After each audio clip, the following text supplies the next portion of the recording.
ಅಂದರೆ ಪ್ರತಿ ಶಿವಣ್ಣ ಅಂದಾಗ ಅರ್ಜುನ್ ಜನ್ಯ ಅವ್ರ ಕಣ್ಣಲ್ಲೇ ಒಂದು ಎಮೋಷನ್, ತುಂಬ ರೆಸ್ಪೆಕ್ಟ್ಫುಲ್ ಅಂತ feeling. I can feel it sir, exactly. ಅಂದರೆ ಯಾವತ್ತು ನೆಗೆಟಿವೇ ಮಾತಾಡಿಲ್ಲ ಅಲ್ವಾ? ಈ ಸಿನಿಮಾದಲ್ಲಂತೂ ಪ್ರತಿ ಹೆಜ್ಜೆ ಹಂತದಲ್ಲೇ ಏನಾಗಲ್ಲ, ನಾನಿದ್ದೀನಿ ಮಾಡಿ ಸೂಪರಾಗಿ ಮಾಡಿದ್ಯಾ ಮಾಡಿ, ಏನಮ್ಮ ಹಿಂಗೆ ತೆಗ್ದಿದ್ಯಾ, ಎಕ್ಸ್ಟ್ರಾಡಿನರಿ ಅಮ್ಮ. ಫಿಲ್ಮ್ ರಿಲೀಸ್ ಆದಮೇಲೆ ಎಂಥ ಸಿನಿಮಾ ಅರ್ಜುನ್, ಯಾರಿಗೂ ತಲೆ ಕೆಡ್ಸ್ಕೊಂಡು ಇದರಲ್ಲಿ ನ್ಯೂಸಲ್ಲೂ ಅಷ್ಟೇ ನೀವು ನೋಡಿ ಅನ್ನೋದಾಗಲಿ, ಆ ಹೆಣ್ಣು ವೇಷ ಹಾಕ್ಬೇಕಾದ್ರೆ ಅವ್ರು ಬಂದಿದ್ದ ರೀತಿ ಆಗಲಿ, ಅವ್ರು ನಡ್ಕೊಂಬಂದಿದ್ದು ಸೆಟ್ಟಲ್ಲಿ 250 ಜನ ಇದ್ರು ಸರ್. ಅವ್ರು ಕ್ಯಾನ್ಸರ್ ಅಂತ ಅನೌನ್ಸ್ ಆಗಿ 2 ದಿನ ಕೀಮೋಥೆರಪಿ ಆಗಿ ಸೆಟ್ಟಲ್ಲಿ ಒಂದು 63 ಇಯರ್ ಓಲ್ಡ್ ಏನೇ ಆದರೂ ಅಣ್ಣನಿಗೆ ಸೀರೆ ಉಡ್ಸೋದೇ ನಮಗೆ ಅಷ್ಟು ದೊಡ್ಡ ಸೂಪರ್ ಸ್ಟಾರ್. ಸೀರೆ ಉಟ್ಕೊಂಡು ಗೀತಕ್ಕ ಕೈ ಹಿಡ್ಕೊಂಡು ಹಿಂಗೆ ನಡ್ಕೊಂಡ್ಬಂದರು. 250 ಜನ ಇದ್ದಾರೆ. ಎಲ್ಲನೂ ಒಂದು ಮಾತು ಹೇಳ್ಬೋದಿತ್ತು, ಇದನ್ನೆಲ್ಲ ಯಾರ ಮುಂದೆ ತೆಗಿಬೇಡಮ್ಮ ಅಂತ ಹೇಳ್ಬೋದಲ್ಲ, ಅದು ತಪ್ಪು ಇಲ್ಲ. ಸ್ವಲ್ಪ ಇದನ್ನು ಮಾತ್ರ ಕೇರ್ಫುಲ್ಲಾಗಿ ತೆಗಿ, ಏನೇ ಹೇಳಿಲ್ಲ ಸರ್, ಸುಮ್ಮನೆ ಬಂದರು. ಇವತ್ತರೆಗೂ ಅವ್ರು ಹಂಗೆ ನಿಂತಿದ್ದಾರೆ. ಅವ್ರ ಕಡೆಯಿಂದನೂ ಅಷ್ಟು ಒಳ್ಳೆ ಪ್ರಶಂಸೆಗಳು. ಆ್ಯಂಡ್ ರಾಜ್ ಬಿ ಶೆಟ್ಟಿ ಅವರು ಇಂಟೆಲೆಕ್ಚುಯಲ್ಲು. ಅವರು ಒಂದು ಕಥೆನ ಅಷ್ಟು ಈಸಿಯಾಗಿ ಓಕೆ ಮಾಡೋದಿಲ್ಲ. ಆಮೇಲೆ ಅವ್ರ ಸಿನಿಮಾ ನೋಡಿದಾಗ ಅವ್ರ ಫ್ಲಾಸ್ನ ತುಂಬ ಫಸ್ಟು ಅಪ್ಪಿ ತಬ್ಕೊತಾರೆ. ಇದು ಸಂತೋಷನ ತಬ್ಕೊಳ್ಳೋಕ್ಕಿಂತ ಏನೇನು ಮಿಸ್ಟೇಕ್ಸ್ ಆಗಿದೆ ಅದನ್ನು ಸರಿ ಮಾಡೋಣ, ಇದನ್ನು ಸರಿ ಮಾಡೋಣ ಅಂಥ ವ್ಯಕ್ತಿನೇ ಒಂದು ಮಿಸ್ಟೇಕ್ ಹೇಳಿಲ್ಲ ನಮ್ಮ ಫಿಲ್ಮಲ್ಲಿ. ನೋಡ್ಬಿಟ್ಟು ಸರ್ ಇದು ತುಂಬ ವಿಭಿನ್ನ, ಇದು ಹೆಂಗೆ ಯೋಚನೆ ಮಾಡಿದೆ ಅಂತಲೇ ಗೊತ್ತಿಲ್ಲ, ನಾನು ನಿಮ್ಮ ಹತ್ರ ಕಲ್ತ್ಕೊಬೇಕು ಸರ್ ಅಂತ ಹೇಳ್ತಾರೆ.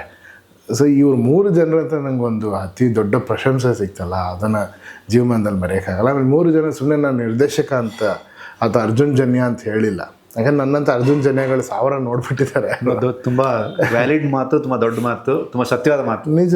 ಎಷ್ಟು ಅವ್ರು ನೋಡಿರೋದು, ಎಷ್ಟು ಜನರು ನೋಡಿದ್ದಾರೆ. ನನಗೆ ಹೋಗ್ಲಿ ಅವ್ರಿಗೆ ಏನು ಸಿಗುತ್ತೆ. ನಿಜ ನಿಜ.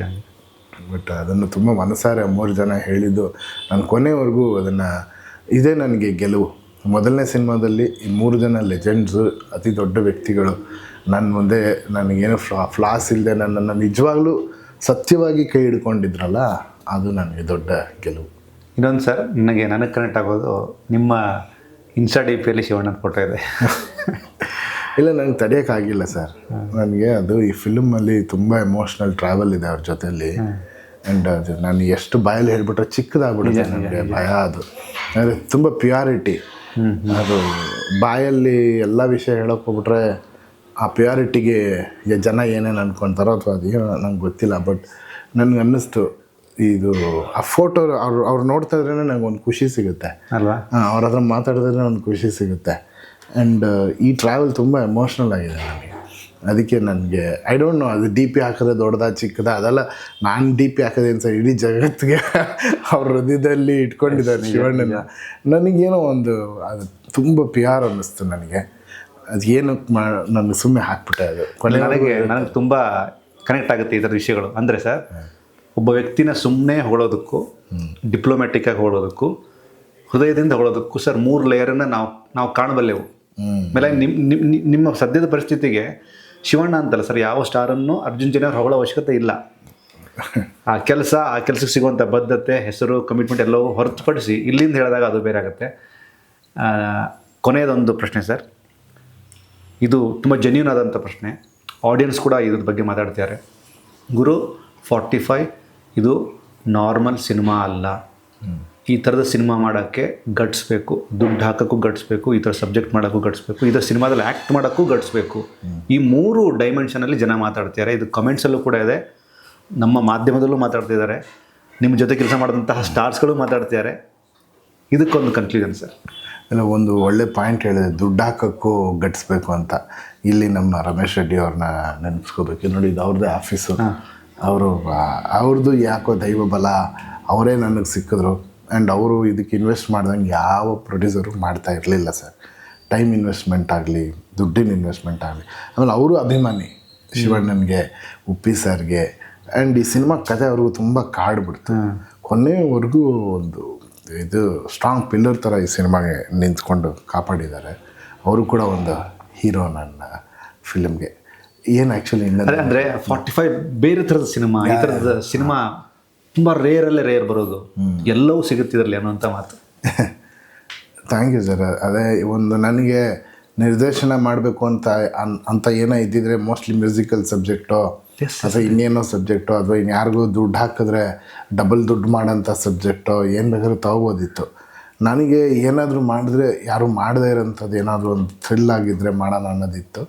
ಅದು ಈ ಕತೆ ಮಾಡಿದಾಗ ಎಲ್ಲರೂ ಈ ಕಥೆನ ಪ್ರಶಂಸೆ ಮಾಡಿದ್ದು, ಈ ಪಾಯಿಂಟ್ಸ್ನ ಇವಾಗ ನೀವೇ ನಾನು ನಿಮ್ಮನ್ನು ಮೊದಲನೇ ಸತಿ ಇವತ್ತು ಬಟ್ ನಿಮ್ಮ ಜೆನ್ಯೂನ್ ಆಗಿ ಎಷ್ಟೊಂದು ಕ್ವಶನ್ಸ್ ನೀವು ಕೇಳಿದಾಗ ಒಬ್ರಿಗೆ ಇಷ್ಟೆಲ್ಲ ಅರ್ಥ ಆಗಿದೆಯಲ್ಲ ಅಂತ ಥ್ಯಾಂಕ್ಸ್ ಅಂತ ಭಾಳ ಖುಷಿ ಆಗುತ್ತೆ. ಆಮೇಲಾಗಿ ಎಲ್ಲವನ್ನು ಮರೆತು ಬರೀ ತುಂಬ ಹೆವಿ ಕಮರ್ಷಿಯಲಿ ಒಬ್ಬರ ಜೊತೆ ಮಾತಾಡೋಕ್ಕೆ ಟೈಮ್ ಇಲ್ಲ ಅನ್ನುವಂಥ ಕಾಲಘಟ್ಟ, ಬರೀ ಮೊಬೈಲ್ ಇರುವಂಥ ಕಾಲಘಟ್ಟ, ಎಮೋಷನಲ್ ಬಾಂಡಿಂಗನ್ನು ಕಿಲ್ ಮಾಡೋದಂತಹ ಕಾಲಘಟ್ಟ. ಇಂಥ ಸಮಯದಲ್ಲಿ 45 ಅನ್ನೋದ್ರ ಮೂಲಕ ಗರುಡ ಪುರಾಣವನ್ನು ತುಂಬ ಗಟ್ಟಿಯಾಗಿ ನೀವು ಜನಗಳಿಗೆ ಹೇಳ್ಕೊಟ್ಟಿದ್ದೀರಿ ಸರ್. ಜೊತೆಗೆ ನಿಮ್ಮನ್ನು ಆರಾಧಿಸುವಂತಹ, ನಿಮ್ಮನ್ನು ಪ್ರೀತಿಸೋ ಜನಕ್ಕೆ ಒಳ್ಳೆ ಸಿನಿಮಾ ಮಾಡಿದ್ದೀರಿ. ಶಿವಣ್ಣನ ಸೆಲೆಬ್ರೇಟ್ ಮಾಡೋ ಥರದೊಂದು ಸಿನಿಮಾ ಮಾಡಿದ್ದೀರಿ. ಉಪ್ಪಿ ಸರ್ ಬಂದಾಗ ನಾನು ಕೂಡ ವಾವ್ ಅಂದಿದ್ದೀನಿ. ಒಂದು final word to audience sir. Already cinema ನೋಡಿದ್ದಾರೆ, ಒಂದು ಜನ ನೋಡ್ತಿದ್ದಾರೆ, ಆಡಿಯನ್ಸ್ಗೆ ಹೇಳಕ್ಕೆ ಇಷ್ಟಪಡ್ತೀರಿ? ಆಡಿಯನ್ಸ್ಗೆ ತುಂಬ ಫ್ರ್ಯಾಂಕಾಗಿ ಹೇಳ್ಬೇಕಂದ್ರೆ ಈ ಸಿನಿಮಾನ ಎಲ್ಲರೂ ನೋಡಿ ಆ್ಯಂಡ್ ಇದು ಒಂದು ಸ್ವಲ್ಪ ಇಂಟೆಲೆಕ್ಚುಯಲ್ ಸಿನಿಮಾ. ಖಂಡಿತವಾಗ್ಲೂ ಒಂದೇ ಸತಿಗೆ ನೋಡಿದ್ರೂ ಖಂಡಿತ ಅರ್ಥ ಆಗುತ್ತೆ. ಅಕಸ್ಮಾತ್ ಅರ್ಥ ಆಗಿಲ್ಲ ಇನ್ನೊಂದು ಸತಿ ನೋಡಿ. ಯಾಕಂದರೆ ಯಾರೇ ಈ ಫಿಲ್ಮ್ನ ನೋಡ್ತಾ ಇನ್ನೂ ಜಾಸ್ತಿ ಇಷ್ಟ ಆಗುತ್ತೆ ಅನ್ನೋ ರಿಪೋರ್ಟ್ ಕೂಡ ಬಂದಿದೆ. 2ನೇ ಸತಿ ನೋಡೋದು ಇಷ್ಟ ಆಗುತ್ತೆ ಸರ್, 3ನೇ ಸತಿ ನೋಡೋದು ಇಷ್ಟ ಆಗುತ್ತೆ ಸರ್, 4ನೇ ಸತಿ ನೋಡ್ತಾನೆ ಇರೋಣ ಅನಿಸುತ್ತೆ ಸರ್ ಅಂತ ಏನೇನೋ ಹೇಳ್ತಿದ್ದಾರೆ, ನನಗೆ ಗೊತ್ತಿಲ್ಲ. ಬಟ್ ಖಂಡಿತವಾಗ್ಲೂ ಒಂದು ಪ್ರಾಮಾಣಿಕವಾದ ಪ್ರಯತ್ನ ಪಟ್ಟಿದ್ವಿ. ಖಂಡಿತವಾಗ್ಲೂ ಒಂದು ಡಿಫ್ರೆಂಟ್ ಆದ ಸಿನಿಮಾ ಕನ್ನಡದಲ್ಲಿ, ಒಂದು ಹೊಸತನದ ಸಿನಿಮಾ ಬಂದಾಗ ನೀವೆಲ್ಲರೂ ಕಾಪಾಡಿದ್ದೀರಾ. ಒಂದು ಒಳ್ಳೆ ಮೆಸೇಜ್ ಕೂಡ ಇದೆ. ಟೆಕ್ನಿಕಲಿ ಕೂಡ ತುಂಬ ವಿಷಯಗಳು ಕನ್ವೆ ಮಾಡಿದ್ವಿ, ವೆರಿ ಇಂಟೆಲೆಕ್ಚುಯಲ್ ಆಗೂ ಕೂಡ ಮಾಡಿದ್ವಿ. ನೀವೆಲ್ಲರೂ ನೋಡಿ, ನಿಮ್ಗೆ ಇಷ್ಟ ಆಗುತ್ತೆ. ಆದವರೆಲ್ಲರೂ ಆಶೀರ್ವಾದ ಮಾಡಿ. ನಮಸ್ಕಾರ. Thank you sir. Thank you so much sir. ಜಗದ್ಗುರುಗಳು ಶಂಕರಾಚಾರ್ಯರ ಆಶೀರ್ವಾದ ಪ್ರತಿ ಗಳಿಗೆಯೂ ನಿಮ್ಮ ಮೇಲಿರಲಿ. ಇಂತಹ ಅಥೆಂಟಿಕ್ ಆದಂತಹ ಕಥೆಗಳು ನಿಮ್ಮಿಂದ ಬರಲಿ. ನಾನಂತರೂ ಪರ್ಸ್ನಲಿ ಸಿನಿಮಾನ ಸೆಲೆಬ್ರೇಟ್ ಮಾಡಿದ್ದೀನಿ. ಅರ್ಜುನ್ ಜನ್ಯ ಅವ್ರಿಗೆ ಇಲ್ಲಿ ತನಕ ನಾನು ಒಬ್ಬ ಮ್ಯೂಸಿಕಲ್ ಫ್ಯಾನ್ ಆಗಿದ್ದೆ. ಇನ್ನು ಮುಂದೆ ಡೈರೆಕ್ಟ್ರು ಕೂಡ ನೀವು ಚೆನ್ನಾಗಿ ಆಗಬೇಕು. ಹೃದಯ ತುಂಬಿದ ನಮಸ್ಕಾರ sir. Thank you so much. ತುಂಬ ಸಂತೋಷ ಆಯ್ತು ಸರ್.